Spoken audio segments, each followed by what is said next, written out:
नमस्कार, आप देख रहे हैं खबर उत्तर प्रदेश। मैं हूं आपके साथ तनवीर। रुक करते हैं खबरों का, लेकिन उससे पहले एक नजर डालते हैं इस वक्त की हेडलाइंस पर। आज लखनऊ आएंगी राष्ट्रपति। राष्ट्रीय जंबूरी में शामिल होकर स्काउट गाइड के बीच बिताएंगी 90 मिनट। 15,000 स्काउट गाइड की लेंगी सलामी। यूपी में फाजिल नगर का नाम बदलकर अब किया जाएगा पावा नगरी। सीएम योगी ने मंच से की घोषणा। अवैध खनन मामले में सांसद करण भूषण को राहत नहीं। करीब 4 करोड़ 15 दिन में जमा करने का है मामला। संभल हिंसा मामले में भगौड़े शारिक साटा के खिलाफ 2 एफआईआर दर्ज। अब होगी कुर्की के साथ परमानेंट वारंट की कार्रवाई। संभल में जामा मस्जिद से 1.5 किलोमीटर दूर खुदाई जारी। 1978 के दंगे के बाद मिली थी इसी जगह कुएं में लाश। मुरादाबाद में मिलावटखोरों का कारनामा। रंग लगा देसी अंडा बनाने वाला कारखाना पकड़ा गया। 45,000 रंगीन अंडे जब्त। आप देख रहे हैं के न्यूज, खबरों का सारथी। और चलिए अब रुक करते हैं खबरों का और खबर उत्तर प्रदेश की शुरुआत करेंगे प्रतापगढ़ की खबर से। प्रतापगढ़ से खबर आपको बता रहे हैं, जहां डीएम एसएस अवस्थी ने एसआईआर का जायजा लिया है। APJ Abdul Kalam inter college पहुंचे तो विभिन्न कॉलेजों का निरीक्षण कर परखी एसआईआर का काम को उन्होंने परखा है। शिक्षकों के सहयोग न करने पर नाराजगी जताई है। डीआईओएस को दिए ड्यूटी के शिक्षकों की ड्यूटी लगाने के निर्देश। और इसी के साथ आपको बता दें, पंजाबी मार्केट का भ्रमण कर लोगों को जागरूक भी किया है। तो जागरूकता बढ़ाते हुए एसआईआर फॉर्म भरने की अपील भी उनकी तरफ से की गई है। तो यह हम जानकारी आपको बता रहे हैं। प्रतापगढ़ से खबर आपको बता रहे हैं, जहां डीएम एसएस अवस्थी ने एसआईआर का जायजा लिया है। एसआईआर के कामों को परखा है, साथ ही लोगों को जागरूक भी किया है। तो जागरूकता बढ़ाते हुए लोगों से एसआईआर फॉर्म भरने की उन्होंने अपील भी की है। प्रतापगढ़ से खबर आपको बता रहे हैं, जहां डीएम एसएस अवस्थी ने एसआईआर का जायजा लिया।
आगे बढ़ते खबरों में, अमरोहा के गजरौला में नेशनल हाईवे पर सड़क हादसा हुआ। भाजपा ब्लॉक प्रमुख की कार और एक ट्रैक्टर की भीषण टक्कर हो गई है। टक्कर के बाद गुस्साई भीड़ ने कार सवार लोगों के साथ मारपीट की, जिसका वीडियो अब सामने आया है। पुलिस ने इस मामले में मुकदमा दर्ज कर जांच शुरू कर दी है। ये घटना गजरौला में हवेली होटल के सामने हुई है। जानकारी के अनुसार हसनपुर के भाजपा ब्लॉक प्रमुख की कार एक शादी समारोह से लौट रही थी। बताया जा रहा है कि कार चालक ने हाईवे पर गलत दिशा में मोड़ लिया, जिससे कार सर्विस मार्ग पर सामने से आ रहे ट्रैक्टर से टकरा गई। टक्कर इतनी जोरदार थी कि ट्रैक्टर कई टुकड़ों में बिखर गया, जबकि कार का अगला हिस्सा भी बुरी तरह क्षतिग्रस्त हो गया है।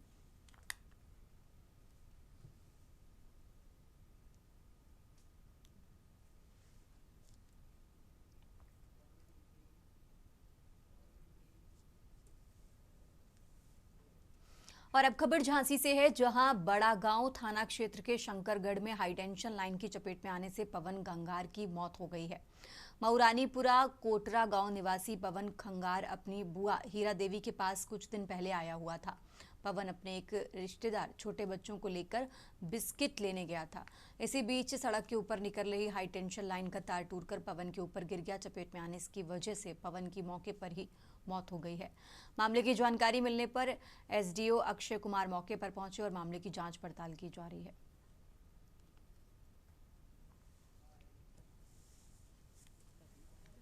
घटना ये हुई है कि एक चलती लाइन जो है व्यक्ति नीचे से निकल रहा था, तो लाइन का तार टूट के उनके ऊपर गिर गया, जिससे उनकी दुर्घटना में मृत्यु हो गई। जानकारी में कौन है, क्या नाम है? यहाँ यहीं पास के गांव के रहने वाले। ये हमारा मामा का लड़का है, हमारे यहाँ आया हुआ था ये, तो इसका नाम पवन सिंह है। तो क्या है, सुबह वो चाय के लिए वो बिस्कुट टोस्ट वगैरह लेने दुकान पर गया, सामान घर का घरेलू सामान जो भी था लेने गया है। तो वहाँ से उसके साथ एक बच्चा भी था हमारा 4 साल का, तो बच्चा आगे आगे था, ये पीछे पीछे था। तो क्या होगा, जब निकलते निकलते इसके सिर पे ही तार 1000 लाइन का तार, लोहे का तार है, कमजोर तार है। आगे बढ़ते खबरों में हमीरपुर सदर थाना क्षेत्र में आईएएस संतोष वर्मा के विवादित बयान को लेकर अखिल भारतीय ब्राह्मण महासभा का आक्रोश सड़क पर फूट पड़ा है। भारी संख्या में जुटे संगठन के पदाधिकारी और कार्यकर्ता विरोध प्रदर्शन के लिए सड़कों पर उतरे। भीड़ ने आईएएस संतोष वर्मा का पुतला फूंका और जोरदार मुर्दाबाद के नारे लगाते हुए प्रशासन के खिलाफ नाराजगी जाहिर की है। विरोध के दौरान संगठन ने एक रैली भी निकाली, जिसमें गुस्से में उबल रहे लोगों ने कड़ी कार्रवाई की मांग को लेकर नारेबाजी की।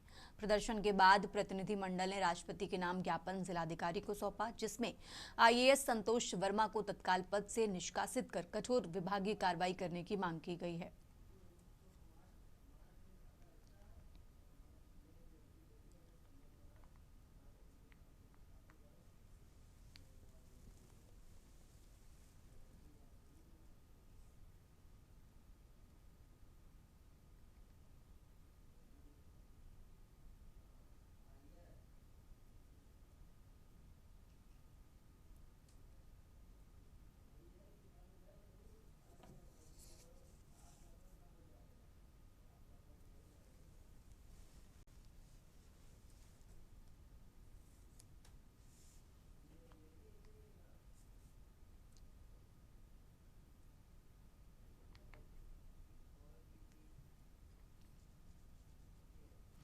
आगे बढ़ते खबरों में आगरा शाहगंज थाना पुलिस को बड़ी सफलता मिली है। आगरा की शाहगंज थाना पुलिस को सफलता हासिल करते हुए चोरी की बड़ी वारदात का खुलासा किया है। पुलिस ने मामले में 2 शातिर चोरों को उनकी महिला सहयोगियों के साथ गिरफ्तार किया है। गिरफ्तार किए गए दोनों चोर पश्चिम बंगाल के मालदा जिले के रहने वाले बताए जा रहे हैं। सूत्रों के अनुसार कुछ दिन पहले इलाके में हुई चोरी की घटना ने स्थानीय लोगों में डर का माहौल पैदा कर दिया। पुलिस ने तत्परता दिखाते हुए जांच को तेज कर दिया और आखिरकार आरोपियों को धर दबोचा।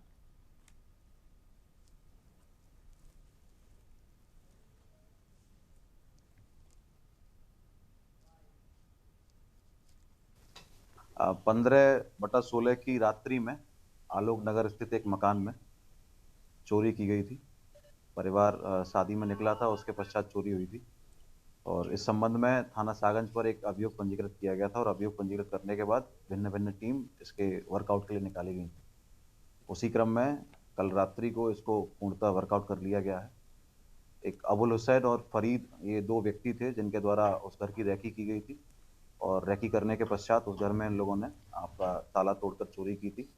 इसमें लगभग 35,000 के आसपास कैश था और 150 ग्राम के आसपास सोना इन्हें चोरी किया था। एक घड़ी और एक मूर्ति भी थी चांदी की।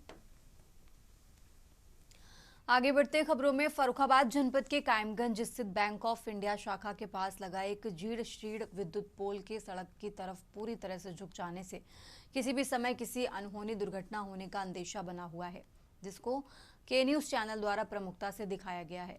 वहीं के न्यूज के विशेष संवाददाता सतीश गुप्ता द्वारा रेलवे रोड स्थित अति व्यस्ततम स्थान बैंक ऑफ इंडिया के पास पूरी तरह से सड़क की तरफ झुके हुए विद्युत पोल की जानकारी विद्युत वितरण खंड कायमगंज के अधिशासी अभियंता शिवशंकर प्रसाद को दिए जाने पर उन्होंने इसे विशेष प्रमुखता से लेकर तत्काल ही विद्युत विभाग के एसडीओ विनोद कुमार कनौजिया व जेई मोहम्मद जावेद आलम को उक्त पोल को सही कराने के निर्देश दिए हैं।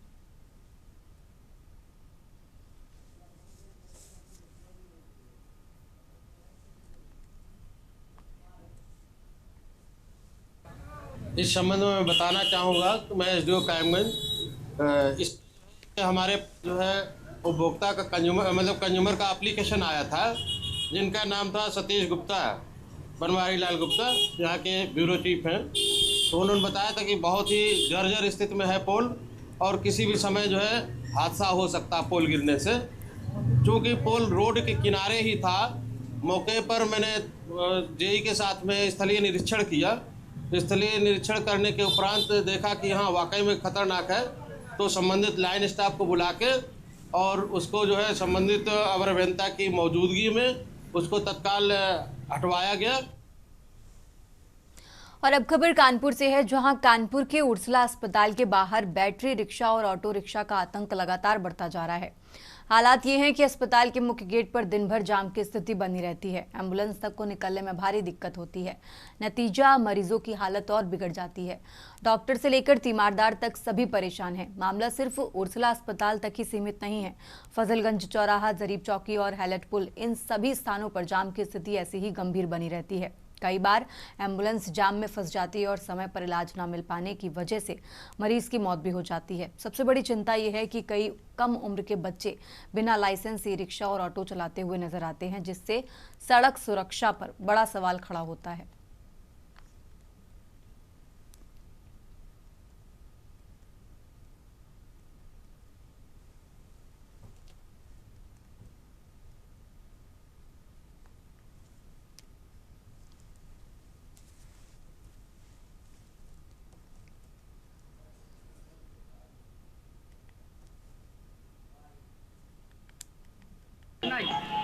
ये रिक्शा वालों के लिए कायदे से तो यहाँ पर एक प्राइवेट उनका एक स्थान दे देना चाहिए कि जहाँ पर वो अपना पार्किंग कर सकें और वहीं से अपनी सवारी लें, क्योंकि जिस तरीके से यहाँ पर चल रहा है उस तरीके से ठीक नहीं है। आए दिन लोग एक्सीडेंट्स का शिकार हो रहे हैं, मरीज सही जगह पर पहुँच नहीं पा रहा है ड्यू टू जाम की वजह से। इसलिए कायदे से इनको करना ये चाहिए कि चाहे परेड चौराहे पर या अपने यहाँ पर बड़े चौराहे पर इन लोगों को एक स्टैंड बना देना चाहिए, वहीं से सवारी भरे और वहीं से सवारी लेकर के जाए। बहुत दिक्कत होती, मेन गेट के बाहर बैटरी रिक्शा वाले खड़े रहते हैं और भी जाम लगी, मार्केट वगैरह की जाम लगी रहती है। मरीजों को बहुत दिक्कतें होती है, एम्बुलेंस आने में जाने में दिक्कत होती है, पेशेंट को बहुत दिक्कत होती है। देखिए दिक्कतें तो होती हैं जाम में पब्लिक को निकलने में, क्योंकि हमारे अस्पताल दो भागों में, उधर से इधर मरीज जाता है, जैसे उधर जाता है, कुछ स्कूटर से आता है और ये टीचर्स भी जाते हैं। तो ये तकलीफ़ें तो होती हैं। अक्सर हम लोग जो है पर्सनल लेवल पे डांटते फटकाते रहते हैं। हमने बाहर एक गार्ड भी लगा रखे हैं कि कुछ हट जाए। इसके बाद भी उनका नेचर आप जानते हो कि किस तरह के लोग हैं, वो मानते हैं। इवन हमने लोकल अपने थाने भी कहा गया है, एसपी ट्रैफिक को भी चेताया कि भाई कभी भी अभियान चल जाए। इस समय मैं मौजूद हूँ कानपुर के परेड चौराहे पर। आपको बता दें कि जो कानपुर परेड चौराहा है वहाँ पर ई रिक्शा है और ऑटो रिक्शा का जो आतंक दिन पे दिन बढ़ता चला जा रहा है। आपको बता दें कि जिस तरह से जो ई रिक्शा है दिन पे दिन कतई तादाद जो इनकी बढ़ती चली जा रही, पर इसको देखने वाला कोई नहीं है। आप देख सकते हैं कि उस अस्पताल में जिस तरह से जो ऑटो रिक्शा हो चाहे वो ई रिक्शा हो, वो लगातार जो अस्पताल के बाहर खड़े रहते हैं। जब तक वो सवारी ना बैठा ले तब तक वहाँ से हटते नहीं हैं। वही डॉक्टर शैलेंद्र तिवारी का जी का कहना है कि अक्सर देखा एक गेट के बाहर ये लोग ई रिक्शा और ऑटो रिक्शा जो है वहाँ पर खड़े रहते हैं, जिससे तीमारदार हो या मरीज हो उनको आने में काफ़ी दिक्कत का सामना करना पड़ता है। ऐसे कई मामले होंगे जहाँ फजलगंज चौराहा हो, चाहे वो जरी चौकी चौराहा हो, चाहे वो आपका गोविंदनगर चौराहा हो, इन चौराहों पर लगातार ई रिक्शा या ऑटो रिक्शा जो लगातार खड़े रहते हैं और जाम का कारण बना रहते हैं। ऐसे कई मामले सामने आए होंगे, मगर इसको देखने वाला कोई नहीं है। आपको भी ये भी बता रहे कि कुछ दिन पहले जो हैलेट पुल है वहाँ पर ही लगातार वहाँ जाम लगा लेते हैं और जाम लगाने के कारण तो वहाँ पर एक मरीज की मौत हो जाती है, जिसको देखने वाला कोई नहीं है। अब देखना होगा कि प्रशासन इन ई रिक्शा और या ऑटो रिक्शा पर कब कार्रवाई करता है। मैं शाहनवाज खान के और अब खबर चित्रकूट से है, जहां निर्वाचन आयोग द्वारा चलाए जा रहे मतदाता सूची के विशेष सघन पुनरीक्षण यानी एसआईआर अभियान में मतदाताओं की मदद के लिए चित्रकूट नगर पालिका प्रशासन द्वारा हेल्प डेस्क बनाए गए हैं। साथ ही वॉलंटियर भी लगाए गए हैं, जिससे मतदाताओं की सहायता हो सके। चित्रकूट धाम नगर पालिका के अध्यक्ष नरेंद्र गुप्ता ने बताया कि निर्वाचन आयोग द्वारा मतदाता सूची के सुधार के लिए विशेष सघन पुनरीक्षण अभियान चलाया जा रहा है। अभियान के दौरान मतदाताओं को किसी प्रकार की असुविधा ना हो, इसके लिए नगर पालिका परिसर में 30 से ज्यादा हेल्प डेस्क स्थापित किए गए हैं, जहां पर बीएलओ और वॉलंटियर के सहयोग से मतदाता अपने नाम को संशोधन करवा सकते हैं। नगर पालिका अध्यक्ष नरेंद्र गुप्ता ने कहा कि निर्वाचन आयोग द्वारा चलाए जा रहे सघन पुनरीक्षण काम बहुत ही सराहनीय है। इस अभियान से फर्जी मतदाताओं की छटनी हो जाएगी, साथ ही सही मतदाता सूची तैयार हो सकेगी।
एसआईआर के माध्यम से भारत निर्वाचन आयोग के द्वारा जो है मतदाता पुनरीक्षण का काम चल रहा है।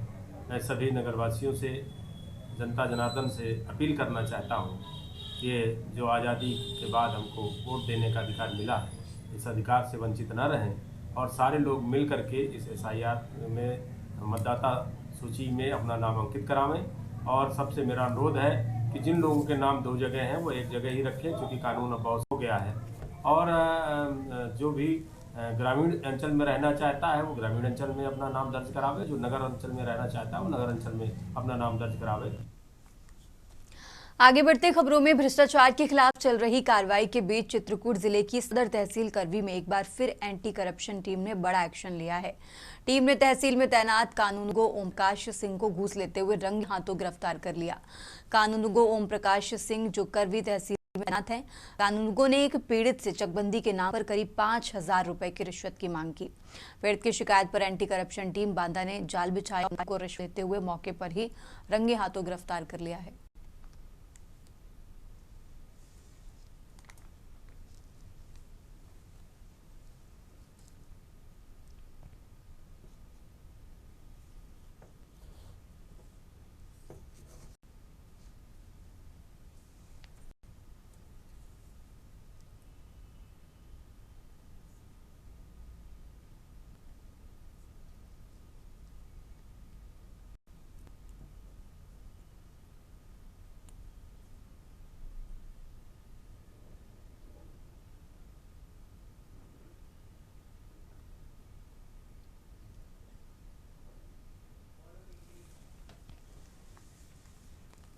और अब आगे बढ़ते खबरों में, बलिया के रामलीला मैदान में एक मांगलिक कार्यक्रम के दौरान बड़ा हादसा हो गया। वर वधू को आशीर्वाद देने के लिए मंच पर पहुंचे गणमान्य अतिथियों के ज्यादा भार के चलते स्टेज अचानक भरभराकर गिर गया। इस घटना के समय मंच पर बांसडीह विधायक केतकी सिंह के ससुर और भारतीय जनता पार्टी के बलिया जिलाध्यक्ष संजय मिश्रा मौजूद थे। उनके साथ वर वधू और कुछ अन्य स्थानीय नेता व मेहमान भी उपस्थित थे। वायरल हो रहे इस वीडियो के अनुसार जैसे ही कई लोग एक साथ मंच पर जमा हुए, आया और तेज आवाज के साथ टूट गया।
आगे बढ़ते खबरों में, सोनभद्र में हुए खनन हादसे के कुछ ही दिनों बाद मिर्जापुर के अहरोर क्षेत्र के कंचनपुर खनन क्षेत्र में देर रात एक बड़ा हादसा हो गया है। नियमों को ताक पर रखकर रात के अंधेरे में किए जा रहे अंधाधुंध खनन के दौरान खदान में दबने से मुंशी की दर्दनाक मौत हो गई है। दुर्घटना के बाद खदान मालिक के लोगों ने बड़ी चालाकी से मामले को दबाने की कोशिश की। सूचना मिलते खदान मालिक के इशारे पर उनके लोग मुंशी के शव को मौके से लेकर भागने की फिराक में थे। स्थानीय ग्रामीणों ने मालिक के लोगों को शव लेकर भगाते हुए पकड़ लिया और उन्हें खदेड़ दिया। आक्रोशित ग्रामीणों ने खदान के मैनेजर को मौके ही बंधक बना लिया और अवैध खनन के खिलाफ जमकर विरोध प्रदर्शन किया। मिली जानकारी के अनुसार ये खनन पट्टा चंदौली के बड़े बीजेपी नेता छत्रबली सिंह के भाई श्यामजी सिंह के नाम पर आवंटित है।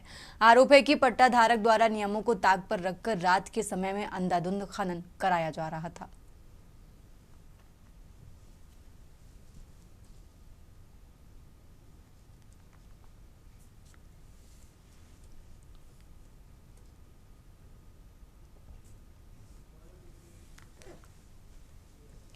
और अब खबर इटावा से है, जहां पटना से आनंद विहार जा रही स्पेशल ट्रेन में भरथना और साहू रेलवे स्टेशन के बीच एक महिला ट्रेन से गिर गई और उसकी मौके पर ही मौत हो गई है। जानकारी के अनुसार पता चला कि इस महिला का टीटी से टिकट विवाद हो गया था। इसके बाद ये महिला चलती ट्रेन से नीचे गिर गई और उसकी मौत हो गई है।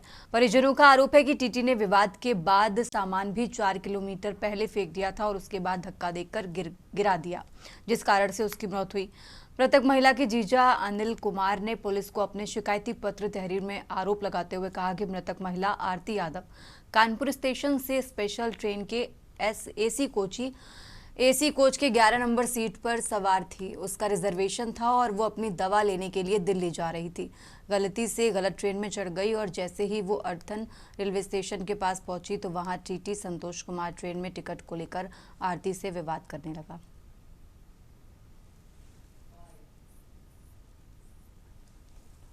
अपना सर ये है कि हमारे जो है साले साहब हैं उसकी मिसेज थी आरती यादव। ये जो है अपने मायके से इनका ट्रीटमेंट दिल्ली में चल रहा था, तो वो ट्रीटमेंट के लिए उपचार के लिए दिल्ली जा रही थी। दिल्ली में जो है यहाँ से जो स्टेशन कानपुर सेंट्रल से जो है ये बैठी हैं, तो वहाँ पर उनकी ट्रेन जिसका इन्होंने टिकट लिया था वो ट्रेन मिस हो गई है, निकल गई होगी, तो जो है दूसरी ट्रेन में बैठ गई है। इसके बाद ये जो है भरथना स्टेशन के पहले टीटी आए होंगे, टिकट का विवाद हुआ है। उसमें एक कोई कंप्लेंटेंट रहे हैं जिन्होंने ऑनलाइन शिकायत टोल फ्री नंबर पर दर्ज कराया है। उन्होंने यही दर्ज कराया है कि जो है टीटी से विवाद हुआ है और वो जो है ट्रेन से कूद गई है। आगे बढ़ते खबरों में, देवरिया में विधानसभा निर्वाचक नामावलियों के विशेष प्रगाढ़ पुनरीक्षण अभियान यानी SIR को लेकर प्रशासन पूरी तरह एक्टिव हो गया है। इसी बीच जिलाधिकारी दिव्या मित्तल ने एक अति महत्वपूर्ण वीडियो जारी कर जिले के सभी मतदाताओं से एक महत्वपूर्ण और प्रभावशाली अपील की है। डीएम दिव्या मित्तल ने कहा कि देवरिया के सभी वोटर से ध्यान दें, SIR का काम इस समय तेजी से चल रहा है और फॉर्म जमा करने की आखिरी तारीख अब बेहद करीब है। ऐसे में सभी मतदाता अपने भरे हुए इम्यूनेशनल फॉर्म जल्द से जल्द अपने संबंधित बूथ पर जाकर जरूर जमा करें।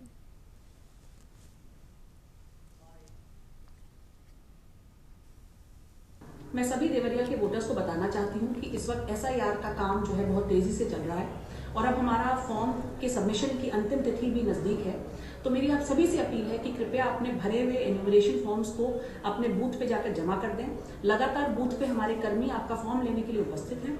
यदि आपकी कोई भी परेशानी है तो आप अपने ERO से, हमसे, अपने BLO से संपर्क कर सकते हैं। ये फॉर्म्स ऑनलाइन भी उपलब्ध हैं, आप ऑनलाइन भी इनको भरकर जमा कर सकते हैं। वोटर लिस्ट में शामिल होने के लिए इन फॉर्म्स का आपका समय से जमा करना बहुत आवश्यक है। तो कृपया जिससे भी अगर आपको हमसे कोई मदद चाहिए तो हमारे हेल्पलाइन नंबर्स हैं, आप हमसे संपर्क करते हुए इन फॉर्म्स को भरकर उनको जमा करना अवश्य सुनिश्चित करें। धन्यवाद। उत्तर प्रदेश की खबरों में फिलहाल इतना ही। आप देखते रहिए के न्यूज़ इंडिया।